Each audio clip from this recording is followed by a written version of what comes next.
తప్పేం కనపడ. మర్చిపోతా దేవుడి గురించి ఇవి ఇంకెనక వాళ్ళు అలా చేశారు, వీళ్ళు ఎలా చేశారు, వాళ్ళు అలా చేశారు, ఇంక ఈ తప్పులు అనడమే వాళ్ళ పని అయిపోయి వాళ్ళ తప్పులన్నీ మర్చిపోతారు అన్నమాట. కానీ అలాంటి వాళ్ళు దేవుడు ఏం చేస్తారు తెలుసా? పరలోక రాజ్యము చేర్చు.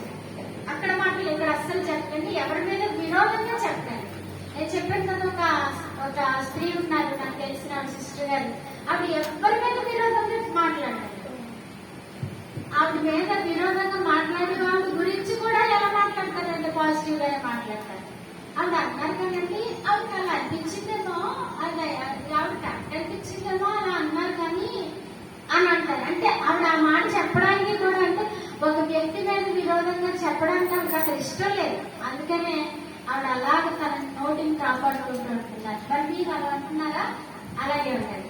ఇంకా చేసే పనులు ఏముందంటే చెప్పండి. అసూయ అంటే అసలు అసూయ ఎదు చెప్తారు.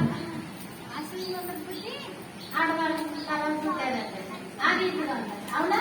అసూయ పడుకుంటారు, పక్క వాళ్ళని చూసి అసూయ, మంచి బట్టలు కట్టుకుంటే అసూయ, ఇలాంటివన్నీ కూడా మీరు చేయొద్దు. ఇవన్నీ ఇంకా